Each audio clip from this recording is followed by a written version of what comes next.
ആദ്യമായിട്ട് ഏറ്റവും പ്രധാനമായിട്ട് ഏറ്റവും നമ്മൾ ജനിക്കലും മുസ്ലിം ലീഗായിട്ടല്ലല്ലോ, സുന്നിയായിട്ടല്ലേ. സുന്നികളൊക്കെ മുസ്ലിം ലീഗായിട്ടല്ലല്ലോ ജനിക്കുക. ജനിച്ചതിന് ശേഷം പിന്നെ മുസ്ലിം ലീഗ് ആകലാണല്ലോ ആകണവരെ. അപ്പോൾ അടിസ്ഥാനപരമായി നമ്മൾ ജനിച്ചു വരുന്നത് മുസ്ലിം ലീഗായിട്ടല്ല, ജനിച്ചു വരുന്നത് സുന്നിയായിട്ടാണ്, മുസ്ലിമായിട്ടാണ്, സുന്നിയായിട്ടാണ് ജനിച്ചു വരുന്നത്, സുന്നി വീട്ടിലല്ലേ വരുന്നത്. പിന്നെ മരിച്ചു പോകുമ്പോഴും അങ്ങനെയൊക്കെ തന്നെയാണ്. അപ്പോൾ അതിൻ്റെ ഇടയിലുള്ള രാഷ്ട്രീയ പ്രവർത്തനം ഉണ്ടല്ലോ, അതിൻ്റെ ഇടയിൽ സാമൂഹികവും രാഷ്ട്രീയമായിട്ടുള്ള പ്രവർത്തനം എന്ത് നടത്തണം. അപ്പോൾ അതിന് ഈ രണ്ട് കാര്യത്തിലുള്ള കൃത്യമായ നിലപാട്. അടിസ്ഥാനപരമായി ഇപ്പോൾ നമ്മൾ ഏറ്റവും പ്രധാനമായിട്ട് കാണേണ്ടത് മതമാണല്ലോ, ദീനാണല്ലോ കാണേണ്ടത്. ആ ദീനിൻ്റെ നിലനിൽപ്പിനും ദീനിൻ്റെ പ്രവർത്തനങ്ങൾക്കും ദീനിൻ്റെ പിന്നെ സ്ഥാപനങ്ങളൊക്കെ സംരക്ഷിക്കാനും ഇത്തരം ആവശ്യങ്ങൾക്കൊക്കെ വേണ്ടിയിട്ട് രാഷ്ട്രീയം ആവശ്യമാണ്, പൊളിറ്റിക്സ് വേണം. അപ്പോൾ അതുകൊണ്ട് രണ്ട് കാര്യം ഒരേപോലെ മനസ്സിലാക്കുന്ന ആളായിരുന്നു നാട്ടിക മുസ്ലിയാർ. ഒന്നാമതായിട്ട് അഹ്ലുസുന്നത്തുൽ ജമാഅത്ത്. ഈ അഹ്ലുസുന്നത്തുൽ ജമാഅത്തിൻ്റെ പാതയിൽ ഉറച്ചു നിൽക്കുക, അതിന് വിട്ടുവീഴ്ചയൊന്നും ഉണ്ടാവില്ല. ഈ പിന്നെ കാരണം നമ്മളിപ്പോൾ രാഷ്ട്രീയത്തിൽ കൂടി പോകാൻ കൊടുക്കുക പോവുക.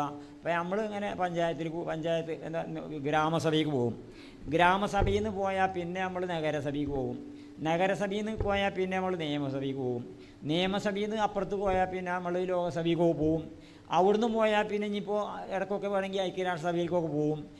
ഇതോടുകൂടി നിൽക്കും. അതേ സമയത്ത് നമുക്ക് ഗ്രാമസഭയിൽ പോയാൽ പോരാ, നിയമസഭയിൽ പോയാൽ പോരാ, നഗരസഭയിൽ പോയാൽ പോരാ, ലോകസഭയിൽ പോയാൽ പോരാ, ഐക്യരാഷ്ട്രസഭയിൽ പോയാൽ പോരാ, മാഷറ വൻസഭയിലല്ലേ പോകേണ്ടത്. അപ്പോൾ ഈ മാഷറ വൻസഭയിലേക്ക് എത്തലാണല്ലോ നമ്മളെ ഉദ്ദേശം പ്രധാനം. നമ്മൾ പലപ്പോഴും പലരും പ്രാർത്ഥിക്കലുണ്ട് എന്താണ് നമ്മൾ നന്നായിട്ട് സുഖമായിട്ട് ജീവിക്കാൻ വേണ്ടിയിട്ട് പ്രാർത്ഥിക്കും. സുഖമായിട്ട് ജീവിക്കാൻ വേണ്ടിയിട്ടല്ലല്ലോ മുസ്ലിങ്ങൾ പ്രാർത്ഥിക്കേണ്ടത്. സുഖമായിട്ട് ജീവിക്കാൻ പ്രാർത്ഥിക്കണം, പക്ഷേ ആത്യന്തികമായിട്ട് സുഖമായിട്ട് മരിക്കാനാണല്ലോ പ്രാർത്ഥിക്കേണ്ടത്. സുഖമായിട്ട് ജീവിക്കാൻ നമുക്ക് താല്പര്യമുണ്ട്, നമുക്ക് സുഖമായിട്ട് ജീവിക്കണം, പക്ഷേ അടിസ്ഥാനപരമായി നമ്മൾ പ്രാർത്ഥിക്കേണ്ടത് സുഖമായിട്ട് മരിക്കാനല്ലേ. അള്ളാഹു തആല പറഞ്ഞിരിക്കണം വലാ തമൂതുന്ന ഇല്ലാ വഅൻതും മുസ്ലിമൂൻ എന്നല്ലേ. നിങ്ങൾ മുസ്ലിങ്ങളായിക്കൊണ്ടല്ലാതെ മരിക്കരുതെന്നല്ലേ. മുസ്ലിങ്ങളായി ജനിക്കാൻ ചിലപ്പോൾ വലിയ എഫർട്ടും നമ്മൾ ഭാഗത്തുനിന്നുണ്ടായിട്ടുണ്ടാവില്ല, മുസ്ലിം കുടുംബത്തിൽ ജനിച്ചിട്ടുണ്ടായിരിക്കും, പക്ഷേ മുസ്ലിങ്ങളായിട്ട് മരിക്കുകയാണല്ലോ വേണ്ട. ഇതിനാണ് നമ്മളെടുത്തുള്ള എഫർട്ട്. അപ്പോൾ അതിനെന്ത് വേണം? മുസ്ലിങ്ങളായിട്ട് മരിക്കണമെങ്കിൽ മുസ്ലിങ്ങളായിട്ട് ജീവിക്കണം. മുസ്ലിങ്ങളായിട്ട് ജീവിച്ചാലാണല്ലോ കമാ തഹയോന തമ്മൂത്തുന, എങ്ങനെയൊക്കെ നിങ്ങൾ ജീവിക്കണ അങ്ങനെയൊക്കെ തന്നെയാണല്ലോ മരണത്തിലേക്ക് എത്തുക. അപ്പോൾ അതുകൊണ്ട് നമ്മൾ മുസ്ലിങ്ങളായിട്ട് മരിക്കാൻ എന്ത് ചെയ്യണം? അപ്പോൾ അത് ഇസ്ലാം മതം അനുസരിച്ച് ജീവിക്കണം. ആ ഇസ്ലാം മതത്തിൻ്റെ കൃത്യമായ രൂപം അഹ്ലുസുന്നത്തുൽ ജമാഅത്തിൻ്റെ രൂപം, അതാണ് പരമ്പരാഗതമായിട്ട് ഈ ഇസ്ലാം കേരളത്തിലേക്ക് വന്ന് ഇന്ന് വരെയൊക്കെ നമ്മൾ അനുഷ്ഠിച്ചു പോരുന്നത്. അതായത് ഇതിനുള്ള വ്യതിയാനങ്ങളൊക്കെ മുസ്ലിം നന്നായിട്ട് കണിശമായിട്ട് ഖണ്ഡിക്കുമായിരുന്നു. അതിന് വേണ്ട തരത്തിൽ തന്നെ ഖണ്ഡിക്കുമായിരുന്നു എന്ന് പറഞ്ഞാൽ ഇപ്പോൾ നമ്മൾ ഞാൻ ഓർത്തു പോകുകയാണ്. ചിലപ്പോൾ ഈ കൊട്ടപ്പുറത്തൊരു വാദപ്രതിവാദം ഉണ്ടായല്ലോ. ഞാൻ മുസ്ലിയരെ പറ്റി എഴുതിയ ഒരു കൂട്ടത്തിൽ എഴുതി ഞാൻ വേറെ ആൾ മുസ്ലിയരെ സ്മരണിക ദാറുൽ ഹിക്കമിൽ നിന്ന് ഇറങ്ങിയിരുന്നു. ആ ദാറുൽ ഹിക്കമിൽ നിന്ന് ഇറങ്ങിയിട്ടുള്ള സ്മരണികയിൽ ഞാൻ തന്നെയാണ് കാര്യമായിട്ട് പിന്നെ ബുദ്ധനൈ ഫൈസിവരൊക്കെ ഉണ്ടായിരുന്നു. അങ്ങനെ അതിൽ ഒരു ഭാഗത്ത് എൻ്റെ പേരിലേക്കോളൊന്നുമില്ല ചിലപ്പോൾ എഴുതിയിരുന്നു. അതിൽ എഴുതിയത് എന്താണെന്ന് വെച്ചാൽ ഈ പന്ത് കളിക്കണ സമയത്ത് അല്ലേ, പന്ത് കളിയിലുണ്ടല്ലോ, പന്ത് ഇങ്ങനെ പാസ് ചെയ്ത് നല്ലൊരു കളിക്കാരൻ വളരെ സമർത്ഥമായി പാസ് ചെയ്ത് അവസാനം ഗോൾ പോസ്റ്റിൻ്റെ അടുത്ത് എത്തുമ്പോൾ വേറൊരുത്തിന് ഇട്ടുകൊടുത്താലേ ആ ഇട്ടുകൊടുത്തവനെ ഒരൊറ്റ അടിനടിച്ചാൽ ഗോളാണ്ടായിട്ടുണ്ടാവും. അപ്പോൾ എല്ലാവരും കൈയടിക്കുന്നതും എട്ടിപ്പിടിക്കുന്നതും എടുത്ത് പൊന്തിച്ചണതും ഒക്കെ ആരേക്കാരം ഈ ഗോളടിച്ച ചങ്ങായിനേക്കാരം. അതേസമയത്ത് അവർക്ക് പന്ത് അധ്വാനിച്ച് ഇടങ്ങേറായി പാസ് ചെയ്ത് കൊണ്ടേ കൊടുത്തിട്ടുള്ള ആളുണ്ടല്ലോ, അയാളെ ചിലപ്പോൾ ആരും ശ്രദ്ധിക്കണമെന്നുണ്ടാവില്ല, അത് മനസ്സിലാക്കിയിട്ടുണ്ടാവില്ല. അതേപോലെ ഈ കൊട്ടപ്പുറം വാദപ്രതിവാദത്തിൽ പിന്നെ അങ്ങനെ ഒരു ഹീറോ ആയിട്ട് വന്ന ആളുകളൊക്കെ ഉണ്ടാവും. ഈ ഹീറോ ആയിട്ട് വരുന്ന ആൾക്കാർ ശരിക്കും പന്തടിച്ചിട്ടുള്ളൂ. അതേസമയത്ത് മൂസ മുസ്ലിയാർ ഈ വിഷയം ആദ്യം മുതൽ അവസാനം വരെ വിഷയം ഇങ്ങനെ തട്ടി പോസ്റ്റിൻ്റെ അടുത്തേക്ക് എത്തിച്ചു കൊടുത്തിട്ടുണ്ടാകുക മൂപ്പര. അത് നമ്മൾ ശ്രദ്ധിച്ച ആൾക്കാർക്കൊക്കെ മനസ്സിലാക്കാൻ സാധിക്കും. ആ കാര്യമൊക്കെ ഇങ്ങനെ എല്ലാ കാര്യങ്ങളും പോയിന്റുകളൊക്കെ ഇങ്ങനെ തട്ടി എത്തിച്ചു കൊടുത്തതിന് ശേഷം വേറെ ഒരാളിങ്ങനെ അവിടെ ഇങ്ങനെ കാത്തൊക്കെ ഉണ്ടാവുക അടിച്ചാനായിട്ട്. ഒരു അടിയുണ്ട് അടിച്ചിട്ടുണ്ടാവുക അയാൾ, പിന്നെ അയാളെ പറ്റി ഒരു പറയാം മൂപ്പര അടിച്ചത് എന്ന് പറയും. അപ്പോൾ അതേപോലെ മുസ്ലിയാർ ഈ പലപ്പോഴും അങ്ങനെ ആ റോള് പോലും യഥാർത്ഥത്തിൽ കേരളത്തിൽ മുജാഹിദീങ്ങളെയൊക്കെ വല്ലാതെ വിഷമിപ്പിച്ച ഒരു സംഭവമായിരുന്നില്ല. അത് ഇങ്ങനെ എല്ലായിടത്തും മൂസ മുസ്ലിയാരുടെ റോള് ആ രംഗത്ത്. അപ്പോൾ അഹ്ലുസുന്നത്തുൽ ജമാഅത്തിൻ്റെ, കാരണം അതാണ് യഥാർത്ഥത്തിൽ നമ്മൾ ദുനിയാവിലെ നമുക്ക് ആഖിറത്തിൽ അള്ളാഹു തആലാൻ്റെ അടുത്ത് എത്തുമ്പോൾ നമുക്ക് സ്വർഗ്ഗത്തിലേക്ക് എത്താനൊക്കെയുള്ള വഴി അതാ. അതുകൊണ്ട് അതിന് മുൻതൂക്കം കൊടുത്തിട്ട് പരമ്പരാഗതമായി ഉള്ള ഇസ്ലാം മതത്തിൻ്റെ പരമ്പരാഗതമായിട്ടുള്ള അഹ്ലുസുന്നത്തുൽ ജമാഅത്തിൻ്റെ വഴിയിൽ അങ്ങനെയാണല്ലോ നമ്മളങ്ങോട്ട് എത്തുകയും ചെയ്യുക അല്ലേ. നമ്മൾ അഹ്ലുസുന്നത്തുൽ ജമാഅത്തിൻ്റെ പാത നോക്കി നോക്കുകയാണെന്ന് വെച്ചപ്പോൾ നമ്മുടെ ഉസ്താദ് റഹ്മാൻ ഫൈസി ഇവിടെ ഇരിക്കുന്നുണ്ട്. അദ്ദേഹത്തിൻ്റെ ഉസ്താദ് ആരാന്ന് ചോദിച്ചാൽ ശംസുൽ ഉലമ ഇ കെ ബുക്രസിലേക്ക് അദ്ദേഹത്തിൻ്റെ ഉസ്താദൈക്കാരം. അതിൻ്റെ അപ്പുറത്ത് കണ്ട് പോയാൽ കണ്ണിയത്ത് ഉസ്താദ് അദ്ദേഹത്തിൻ്റെ ഇ കെ ബുക്രസിലെ ഉസ്താദൈക്കാരം. കണ്ണിയത്ത് ഉസ്താദിൻ്റെ ഉസ്താദ് ആരാന്ന് ചോദിച്ചാൽ പിന്നെ കുത്തുബി മുഹമ്മദ് മുസ്ലിയാരൈക്കാരം. അതിൻ്റെ അപ്പുറത്ത് കണ്ട് പോയാൽ പിന്നെ ചാലിലകത്ത് കുഞ്ഞൈമദാജി, തട്ടാങ്ങര കുട്ടി മുസ്ലിയാർ, വളപ്പിൽ അബ്ദുൽ അസീസ് മുസ്ലിയാർ, പിന്നെ അങ്ങനെ റംലി എന്നൊക്കെ പറഞ്ഞ് എണ്ണി നമ്മൾ പിന്നോക്കം പോയി മുസ്ലിയാർ, പിന്നെ അങ്ങനെ ഉമർ ഖാദി, ഇങ്ങനെ ഒരുപാട് എണ്ണി പിന്നെ നമ്മൾ എത്തിച്ചേരുന്നത് എവിടെക്കാന്ന് വെച്ചാൽ നമ്മൾ മഹദൂമിങ്ങളുടെ അടുത്തേക്ക് എത്തിച്ചേരും. മഹദൂമിങ്ങളുടെ അടുത്തേക്ക് എത്തിച്ചേരുമ്പോൾ മഹദൂം ഒന്നാമൻ, മഹദൂം രണ്ടാമൻ, സഗീർ, കബീറൊക്കെ അവരിൽ നിന്ന് എത്തുന്നത് പിന്നെ എവിടെക്കാന്ന് വെച്ചാൽ നമ്മൾ എത്തുന്നത് പിന്നെ ഇമാം ഷാഫി റഹ്മത്തുള്ളാഹി അലൈഹി. അതിൻ്റെ മുമ്പായിട്ട് ഇമാം റാഫിയിലേക്ക് എത്തണം, ഇമാം നവവിയിലേക്ക് എത്തണം, ഇമാം ഷാഫി റഹ്മത്തുള്ളാഹി അലൈഹി. ഇമാം ഷാഫി റഹ്മത്തുള്ളാഹി അലൈഹിയിൽ നിന്ന് ഇമാം മാലിക്കിലേക്ക് എത്തിച്ചേരുന്നു. ഇമാം മാലിക്കിൽ നിന്ന് ഇമാം നാഫിയിലേക്ക് എത്തിച്ചേരുന്നു. ഇമാം നാഫിയിൽ നിന്ന് പിന്നെ അബ്ദുല്ലാഹി ബിൻ ഉമർ റളിയല്ലാഹു അൻഹുവിലേക്ക് എത്തിച്ചേരുന്നു. അബ്ദുല്ലാഹി ബിൻ ഉമർ റളിയല്ലാഹു അൻഹുവിൽ നിന്ന് റസൂലുള്ളാഹി സ്വല്ലല്ലാഹി അലൈഹി വസല്ലമയിലേക്ക് എത്തിച്ചേരുന്നു. അപ്പോൾ കേരളത്തിൽ ഇതാ നമ്മുടെ ഉസ്താദ് റഹ്മാൻ ഫൈസിൻ്റെ അവിടെ നിന്ന് എണ്ണിയാൽ നമുക്ക് റസൂലുള്ളാഹി സ്വല്ലല്ലാഹി അലൈഹി വസല്ലമയുടെ അടുത്ത് ഇങ്കാണ് ചെല്ലുമല്ലോ, ആ കണ്ണിയുടെ ദൂരെ. ഇതാണല്ലോ അഹ്ലു സുന്നത്തുൽ ജമാഅത്ത്. അതുകൊണ്ട് ഇവിടെ ഒരു അഹ്ലു സുന്നത്തുൽ ജമാഅത്തിൻ്റെ ഒരു പണ്ഡിതൻ ഒരു ഫത്വ പറഞ്ഞാൽ, ഒരു മസേല പറഞ്ഞാൽ, ഒരു അഭിപ്രായം പറഞ്ഞാൽ ആ അഭിപ്രായത്തിൻ്റെ പിന്നോട്ടുള്ള ഗതി അങ്ങനെ എണ്ണി റസൂലുള്ളാഹി സ്വല്ലല്ലാഹി അലൈഹി വസല്ലമയ്ക്ക്. അപ്പോൾ അതാണ് യഥാർത്ഥത്തിലുള്ള പാത എന്നുള്ളത് കൊണ്ട് മുസ്ലിം മുസ്ലിയാർ ചെറുപ്പം മുതൽക്ക് തന്നെ അത്തരം ഒരു പാതയിൽ, പിന്നെ അതിൻ്റെ ഇടയിൽ പിന്നെ അങ്ങനെ പുളിക്കലും മറ്റൊക്കെ ഒരു പോയൊക്കെ ചെയ്തിട്ടുണ്ട്. മുജാഹിദീങ്ങളെ കോളേജിൽ പോയി നോക്കിയിട്ടുണ്ട്. അതൊക്കെ ഇത് ഉള്ളിൽ വെച്ചുകൊണ്ട് തന്നെയാണ്, അല്ലാതെ പോയതൊന്നും അല്ലല്ലോ. മുജാഹിദീങ്ങളെ കോളേജിൽ പഠിക്കാൻ പോയിട്ടുണ്ട്. അതൊക്കെ നിങ്ങൾക്ക് അറിയുന്ന ചരിത്രം. ഏതായാലും അഹ്ലു സുന്നത്തുൽ ജമാഅത്തിൻ്റെ പാതയിൽ ഉറച്ചു നിന്നുകൊണ്ടുള്ള ഒരു പടയാളി. അതേ സമയത്ത് തന്നെ അഹ്ലു സുന്നത്തുൽ ജമാഅത്തിൻ്റെ പാതയിൽ ഉറച്ചു നിൽക്കുന്നതിൻ്റെ കൂടെ തന്നെ മുസ്ലിം സമുദായത്തിൽപ്പെട്ട മുസ്ലിം സമുദായത്തിൻ്റെ പൊതുവായിട്ടുള്ള രാഷ്ട്രീയ സാമൂഹിക കാര്യങ്ങൾക്ക് വേണ്ടിയിട്ട് എന്ത് ചെയ്യണം. അത് ഇന്ത്യക്ക് സ്വാതന്ത്ര്യം കിട്ടിയതിന് ശേഷം പിന്നെ ഒരു ചോദ്യം ഉയർന്നു, ഇന്ത്യൻ മുസ്ലിങ്ങൾ എന്തു വേണം എന്നുള്ള ചോദ്യം ഉയർന്നപ്പോൾ അതിന് ഉത്തരം കിട്ടണമല്ലോ. അതിന് ജമാഅത്തെ ഇസ്ലാമിക്കാർ ഉത്തരം പറഞ്ഞു. ജമാഅത്തെ ഇസ്ലാമിയുടെ ആദ്യത്തെ പ്രസിഡൻ്റായിരുന്ന മൗലാന അബുല്ലൈസ്, അദ്ദേഹം അയസംഗഡാണ്, യു പിയിലെ അയസംഗഡായിരുന്നു. അദ്ദേഹം ഇന്ത്യയും പാകിസ്ഥാനും വിഭജിച്ചതിന് ശേഷം ഇന്ത്യ രാജ്യത്തെ ജമാഅത്തെ ഇസ്ലാമിൻ്റെ അഖിലേന്ത്യാ പ്രസിഡന്റ് മൂപ്പരാണ്. ജമാഅത്തെ ഇസ്ലാമിൻ്റെ ഐഡിയോലോഗ്, ആശയദാതാവൊക്കെ തന്നെ മൂപ്പരാണ്. മൗദൂദീൻ കഴിഞ്ഞാൽ പിന്നെ ഇപ്പുറത്തേക്ക്. ഏതായാലും അബുല്ലൈസ് ഇസ്ലാഹി എന്ന അദ്ദേഹത്തിൻ്റെ ലേഖനം തുടർച്ചയായിട്ട് ജമാഅത്തെ ഇസ്ലാമിയുടെ ഒരു പുസ്തകത്തിൽ പ്രതിപക്ഷ പത്രം എന്നുള്ള പേരിലാണ് അന്നുണ്ടായിരുന്നത്. ആ പ്രതിപക്ഷ പത്രത്തിൽ 5 ലക്കങ്ങളായിട്ട് വന്നിരുന്നു, ഇന്ത്യൻ മുസ്ലിങ്ങൾ എന്തു വേണം.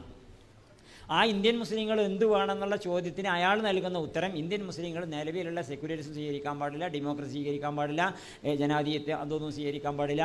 കാരണം അതൊക്കെ വെസ്റ്റേൺ ചിന്തകളാണ്, പാശ്ചാത്യൻ ചിന്തകളാണ്. ഈ പാശ്ചാത്യൻ ചിന്തകളൊക്കെ ഇസ്ലാമിനെതിരാണ്. അതുകൊണ്ട് ജനാധിപത്യം സ്വീകരിച്ചുകൂടാ, മതേതരത്വം സ്വീകരിച്ചുകൂടാ, ദേശീയത സ്വീകരിച്ചുകൂടാ, ഇതൊന്നും പാടില്ല. ഇതൊക്കെ വ്യത്യാസപ്പെട്ടുകൊണ്ട് മുസ്ലിമീങ്ങൾ യഥാർത്ഥത്തിൽ ഇന്ത്യയിൽ നിന്നുകൊണ്ട് ഇസ്ലാമിക ഗവൺമെൻറ് ഉണ്ടാക്കാൻ വേണ്ടിയിട്ടാണ് പ്രവർത്തിക്കേണ്ടത്. ഇസ്ലാമിക വ്യവസ്ഥിതി കൊണ്ടുവരാനാണ് പ്രവർത്തിക്കേണ്ടത്, ഇസ്ലാമിക സ്റ്റേറ്റ് കൊണ്ടുവരാനാണ് പ്രവർത്തിക്കേണ്ടത് എന്ന ആശയമാണ് 5 ലക്കങ്ങളിലായിട്ട് അന്ന് അബുല്ലൈസ് ഇസ്ലാഹി എന്ന അദ്ദേഹം അവതരിപ്പിച്ചത്. അപ്പുറത്ത് പിന്നെ വേറെ അബുൽ കലാം ആസാദിനെ പോലത്തെ വലിയ പണ്ഡിതനാണ്, അദ്ദേഹം തർജുമാൽ ഖുർആനൊക്കെ ഈ വലിയ പണ്ഡിതനാണല്ലോ. അപ്പോൾ അദ്ദേഹത്തിൻ്റെ ഒക്കെ ചിന്ത എന്താണെന്ന് വെച്ചാൽ, അദ്ദേഹം ഇന്ത്യ രാജ്യത്തെ മുസ്ലിങ്ങൾ ഒരിക്കലും തന്നെ സ്വന്തമായ രാഷ്ട്രീയ പ്രസ്ഥാനമൊന്നും ഉണ്ടാക്കാൻ പാടില്ല, എല്ലാവരും നിലവിലുള്ള ഏതെങ്കിലും രാഷ്ട്രീയ പാർട്ടികളിൽ ചേർന്ന് പ്രവർത്തിച്ചാൽ മതി എന്നായിരുന്നു അദ്ദേഹത്തിൻ്റെ അഭിപ്രായം. അദ്ദേഹം കോൺഗ്രസ്സിലാണല്ലോ ഉണ്ടായിരുന്നത്. അങ്ങനെ അദ്ദേഹത്തിൻ്റെ അഭിപ്രായം അങ്ങനെ. മൂന്നാമതൊരു അഭിപ്രായം അത് പിന്നെ ഇസ്മായിൽ സാഹിബിൻ്റെ അഭിപ്രായം. ഇസ്മായിൽ സാഹിബ് അതിനെപ്പറ്റി എഴുതുകയും ചെയ്തിരുന്നു. അപ്പോൾ ഇസ്മായിൽ സാഹിബിൻ്റെ അഭിപ്രായം എന്താ വെച്ചാൽ, മുസ്ലിങ്ങൾക്ക് നിലനിൽക്കണമല്ലോ, അന്തസ്സോടുകൂടി നിലനിൽക്കണമല്ലോ, ഇന്ത്യയുടെ ഘടന മനസ്സിലാക്കണമല്ലോ, ഇന്ത്യയുടെ പരിസ്ഥിതി മനസ്സിലാക്കണമല്ലോ. നമ്മൾ ഇന്ത്യ രാജ്യത്തിൻ്റെ അവസ്ഥ മനസ്സിലാക്കുമ്പോൾ മുസ്ലിങ്ങൾക്ക് ഇവിടെ അന്തസ്സോടുകൂടി ജീവിക്കാൻ പറ്റണമെങ്കിൽ മുസ്ലിങ്ങൾ രാഷ്ട്രീയമായിട്ട് സംഘടിക്കണം എന്ന ആശയമാണ് പിന്നെ ഇസ്മായിൽ സാഹിബ് അവതരിപ്പിച്ചത്. ഈ ആശയമാണ് മുസ്ലിം ലീഗായിട്ട് പിന്നെ രൂപപ്പെട്ടതും പിന്നെ മുസ്ലിം ലീഗ് ഇന്ന് നിലനിൽക്കുന്നതൊക്കെ ഈ ആശയമായിട്ടാണ്. അപ്പോൾ ഈ മുസ്ലിങ്ങളെ സംബന്ധിക്കുന്ന പ്രശ്നങ്ങളൊക്കെ മറ്റ് രാഷ്ട്രീയ പാർട്ടികൾക്ക് ചേർന്നാൽ ആ രാഷ്ട്രീയ പാർട്ടികൾക്ക് പ്രൈമറി പർപ്പസ് ആവില്ല, സെക്കൻഡറി ആവുള്ളൂ, ഒന്നാമത്തെ ലക്ഷ്യമാവില്ല. മുസ്ലിമീങ്ങളുടെ താല്പര്യമൊന്നും മറ്റു രാഷ്ട്രീയ കോൺഗ്രസിനായിട്ട് ആവട്ടെ, മാർക്സിസ്റ്റ് പാർട്ടിക്കാവട്ടെ, ഏത് പാർട്ടിക്കാർക്കാണെങ്കിലും ആവുകയാണെങ്കിൽ തന്നെ ഒന്നാമത്തെ ലക്ഷ്യമാവില്ല. അത് മുസ്ലിമീങ്ങൾക്ക് ഇപ്പോൾ പിന്നെ മുസ്ലിങ്ങൾക്ക് അങ്ങനെ ഇപ്പം എനിക്ക് തലവേദന ഉണ്ടെന്ന് ഞാൻ പറയുന്നതും വേറൊരാളായക്ക് തലവേദന ഉണ്ടെന്ന് പറയുന്നത് തമ്മിലുള്ള വ്യത്യാസമാണത്. എനിക്ക് തലവേദനിച്ചിട്ട് വെച്ചോ, എനിക്ക് ഗുളിക തരുമോ എന്ന് പറഞ്ഞാൽ ഞാൻ നിലവിളിച്ചതും, ഇപ്പുറത്തുനിന്ന് ഒരാൾ ചങ്ങായിമാരെ ആ ചങ്ങായിക്കും തലവേദനിക്കുന്ന കുറച്ച് ഗുളിക കൊടുക്കുമെന്ന് പറയുന്നതും തമ്മിലുള്ളൊരു വ്യത്യാസം ഉണ്ടല്ലോ. അവനാൻ്റെ വേദന അവനാൻ പറയുക, അവനാൻ്റെ വേദന അവനാൻ പറയുന്ന സ്ട്രോങ് വേറെ ആര് പറഞ്ഞാലും ഉണ്ടാവില്ലല്ലോ. അപ്പോൾ അതുകൊണ്ട് ഇത് അനുഭവിക്കുകയാണല്ലോ നമ്മൾ നേർക്കുനേരെ അനുഭവിക്കുകയാണ്, മറ്റത് അനുഭവിക്കണില്ല, അനുഭവിക്കുന്നവരെ അനുഭവിക്കുന്നേ ഉള്ളൂ. അപ്പോൾ അതുകൊണ്ട് ഇന്ത്യ രാജ്യത്തെ മുസ്ലിമീങ്ങൾക്ക് സ്വതന്ത്രമായ ഒരു രാഷ്ട്രീയ പ്രസ്ഥാനം ഉണ്ടായിരിക്കണം. ആ രാഷ്ട്രീയ പ്രസ്ഥാനമായിട്ടാണ് മുസ്ലിം ലീഗ് വന്നത്. അപ്പോൾ അതുകൊണ്ട് ആ രാഷ്ട്രീയ പ്രസ്ഥാനത്തിൻ്റെ ഭാഗത്താണ് നാട്ടിക മുസ്ലിം ലീഗ് ഉണ്ടായിരുന്നത് എന്ന് വിചാരിച്ചുകൊണ്ട് അഹ്ലുസുന്നത്തുൽ ജമാഅത്തിൻ്റെ കാര്യത്തിൽ വല്ല കോംപ്രമൈസും ചെയ്യോ? ഒരു കോംപ്രമൈസും ചെയ്യൂല. അഹ്ലുസുന്നത്തുൽ ജമാഅത്തിൻ്റെ അങ്ങനെ പിന്നെ ഇവിടെ ഇനി അടുത്ത ഇലക്ഷനിൽ വോട്ട് കിട്ടേണ്ടി വരും എന്ന് വിചാരിച്ചുകൊണ്ട് മേലാറ്റൂർ പഞ്ചായത്തിൽ പിന്നെ സുന്നികൾക്കെതിരായിട്ട് മുജാഹിദീങ്ങൾ പ്രസംഗിച്ചാൽ മൂപ്പര് മറുപടി പറയാക്കൊന്നുമില്ല. മറുപടി നന്നായിട്ട് പറയുകയും ചെയ്യും, പിന്നെ ഓരോ വോട്ട് വാങ്ങാനും മൂപ്പർക്ക് വയ്ക്കും. അതാ വ്യത്യാസം. ആ മറുപടി പറയുകയും ചെയ്യും, മറുപടി പറഞ്ഞിട്ട് ജമാഅത്തിനും മുജാഹിദീങ്ങളുടെയൊക്കെ വോട്ട് മൂപ്പർ വാങ്ങുകയും ചെയ്യും. അതിന് മൂപ്പരെ കൊണ്ട് സാധിക്കും. ഇവിടെയാണ് മൂപ്പരുടെ പ്രസക്തി, മൂപ്പരുടെ പ്രാധാന്യം, മൂപ്പരുടെ ശക്തി കിടക്കണത്. ഏറ്റവും പ്രധാനമായിട്ട് മനസ്സിലാക്കേണ്ട ഒരു പോയിൻ്റ് അതാ. നമുക്ക് മറ്റുള്ളവരെ വിമർശിക്കാം, ന്യായങ്ങൾ പറയാം, വിമർശിക്കാം, ഖണ്ഡിക്കാം, ഏറ്റുമുട്ടാം, ഒക്കെ ചെയ്യാം. അതൊക്കെ ചെയ്യുന്നതിൻ്റെ കൂടെ തന്നെ അവരെ കീഴ്പ്പെടുത്താനും അവരെ ഉപയോഗപ്പെടുത്താനും സാധിക്കുക. അത് സാധിക്കുന്ന നേതാക്കന്മാരില്ലാതെ വരുമ്പോഴാണ് ഇപ്പോൾ ചിലർ പലതും പറയലുണ്ടല്ലോ, അതിൻ്റെയൊക്കെ സാഹചര്യം വരുന്നത് അങ്ങനെയാണ്. അതിന് സാധിക്കണേ. ഇപ്പോൾ ഒരു മുജാഹിദീങ്ങളുടെ സമ്മേളനത്തിൽ ചെന്നാൽ എന്താ പറയേണ്ടതും കൂടി അറിയണം. ഈ പോണൊരു പോയിക്കോട്ടെ, പക്ഷെ പോകുമ്പോൾ മുജാഹിദാണെങ്കിൽ അയാളെ എന്താ പറയേണ്ടതെന്ന് അറിയണം. എന്താ പറയേണ്ടതെന്ന് അറിയാത്ത പ്രശ്നങ്ങൾ പലപ്പോഴും ഉണ്ടാകലുണ്ട്. എന്നിട്ട് പിന്നെ അവിടെ ബാക്കിയുള്ള പരിസരങ്ങളൊക്കെ മറന്നുകാണ്ട് അവിടെ ചെല്ലുമ്പോൾ അവർക്കനുസരിച്ച് എന്തൊക്കെയോ പറഞ്ഞു പോകലില്ലേ. അത്തരം സംഗതികളാണ് വലിയ പ്രശ്നം ഉണ്ടാക്കുന്നത്. അപ്പോൾ അതാണ് നാട്ടിൽ മുസ്ലിംസിലേക്കുള്ള പ്രത്യേകത. മൂപ്പര് എന്താണെന്ന് വെച്ചാൽ മൂപ്പര് പറയേണ്ടത് എല്ലായിടത്തും പറയും. പറഞ്ഞാൽ പിന്നെ ആ പറഞ്ഞതിൻ്റെ പേരിൽ ആർക്കും അങ്ങനെ വിരോധമൊന്നും മൂപ്പരോട് ഉണ്ടാവില്ല. വിരോധം ഉണ്ടാകുന്നവരുണ്ടാവും, പക്ഷേ അതങ്ങനെ വിരോധമുള്ളത് സാധാരണ സമൂഹത്തിൻ്റെ പൊതുധാരിയിൽ നിന്ന് പുറത്തുള്ളവരേ കാരണം അത്തരം ആളുകൾക്ക് വിരോധമൊക്കെ ഉണ്ടാവുമായിരിക്കും. പക്ഷേ പൊതുധാരിയിലുള്ളവർക്ക് ഇപ്പോൾ മൂപ്പര് അത് ഉപയോഗപ്പെടുത്തേണ്ട സമയം ഇപ്പോൾ ഞാൻ ഓർക്കുന്ന കാര്യം അവിടെ പിന്നെ ഒരു ഐക്യവേദി ഉണ്ടായല്ലോ. എല്ലാവർക്കും അറിയുന്നത് തന്നെ നമ്മളിടക്കൊക്കെ പറയുന്ന സംഗതിയാണ്. ഐക്യവേദി ഉണ്ടായല്ലോ കോഴിക്കോട് വെച്ചിട്ട് ഈ മാസപ്പിറവിയോടൊക്കെ അനുബന്ധിച്ച്. ഈ ഐക്യവേദി ഉണ്ടായപ്പോൾ മൂസം സിലിയരാണല്ലോ സുന്നി പ്രതിനിധിയായിട്ട് അവിടെ ചെന്നത്. അങ്ങനെ മുജാഹിദിൻ്റെ പ്രതിനിധിയായിട്ടുള്ള വലിയ ആളായിരുന്നു പി അബ്ദുൽ ഖാദർ മുസ്ലിം മൗലവി. അദ്ദേഹം അവിടെ ചെയ്യാണ്ട് പറയേണ്ടാത്ത കാര്യമാണ് പറഞ്ഞത്. മൂപ്പര് പറഞ്ഞത് എന്താ വെച്ചാൽ നിങ്ങളെ പാഠപുസ്തകങ്ങളിൽ ഞങ്ങൾക്ക് സലാം പറയാൻ പാടില്ല എന്നൊക്കെ അല്ലേ, അതൊക്കെ ഒന്നുകൊണ്ട് തിരുത്തിക്കൂടെ എന്നൊക്കെ അവിടെ വെച്ച് ചോദിക്കേണ്ടതല്ലോ. ഓരോന്ന് പറയാനും ചോദിക്കാനൊക്കെ പറ്റിയ നേരവും സന്ദർഭമൊക്കെ വേണ്ടേ. അവിടെ കൂടുതൽ ഭിന്നിപ്പും അകൽച്ച ഉണ്ടാക്കാനല്ലേ ഇപ്പോൾ അതൊക്കെ ഹേതുവാകുള്ളൂ. അവിടെ വന്നിരിക്കുന്നത് എന്തിനാണ്? മാസപ്പിറവി പോലത്തെ കാര്യങ്ങളിൽ നമുക്കൊരു ഐക്യം ഉണ്ടാവണം. ആ ഐക്യത്തിന് വേണ്ടിയിട്ട് കൂടിയ ഒരു വേദിയിൽ അനൈക്യത്തിന് ഹേതുവാകുന്ന തരത്തിലുള്ള കാര്യങ്ങളൊന്നും പറയാൻ പാടില്ലല്ലോ. പക്ഷേ അങ്ങനെ പറഞ്ഞുപോയി വലിയ മുജാഹിദ് പണ്ഡിതനായിട്ടുള്ള അബ്ദുൽ ഖാദർ മൗലവി പറഞ്ഞു. അപ്പോൾ മൂസ മുസ്ലിയാർ ഇടപെട്ടിട്ട് അതാണ് അവസരം തനിക്ക് അനുകൂലമാക്കി തീർക്കാൻ സാധിക്കുക എന്നുള്ളത്. അദ്ദേഹം ഇടപെട്ടിട്ട് പറഞ്ഞു, അങ്ങനെ ഞങ്ങളുടെ പാഠപുസ്തകങ്ങളിൽ നിങ്ങൾക്കെതിരായിട്ടുള്ള ഒരുപാട് സംഗതി ഉണ്ടാവും, നിങ്ങളുടെ പാഠപുസ്തകത്തിൽ ഞങ്ങൾക്കെതിരായിട്ടുള്ള സംഗതി ഉണ്ടാവും.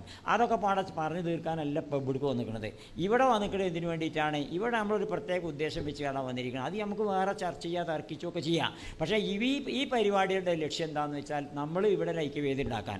ഈ ഐക്യവേദി ഉണ്ടാക്കുന്നതിന് തടസ്സമാകുന്ന തരത്തിലുള്ള അനൈക്യത്തിന് ഹേതുവാകുന്ന തരത്തിലുള്ള നമ്മൾ തമ്മിലുള്ള ഭിന്നിപ്പും കാര്യങ്ങളൊക്കെ ഇവിടുന്ന് പറയാൻ നിന്നാലെങ്ങനെ എന്ന് പറഞ്ഞാൽ മൂസോലി സംസാരിക്കാൻ തുടങ്ങിയതോടുകൂടി അവിടെ വേദിയിൽ സംബന്ധിച്ചിരുന്ന എല്ലാവരും മുജാഹിദീങ്ങളും ജമാഅത്തേരും ബാക്കിയുള്ളവരൊക്കെ മൂസ മുസ്ലിയാരെ സപ്പോർട്ട് ചെയ്യുക ചെയ്യണത്. അതാണ് എത്ര വലിയ കേമന്മാരുണ്ടെങ്കിലും അതിനിടയിൽ അവസരം ഉപയോഗപ്പെടുത്താൻ സാധിക്കുക എന്നുള്ള മൂസ മുസ്ലിയാരുടെ ആ കഴിവ് അപാരം എല്ലാവർക്കും ഉണ്ടാവുമൊന്നുമില്ല. എല്ലാവർക്കും ഇപ്പം എങ്ങനെ മുസ്ലിയാരാകാൻ പറ്റുമോ?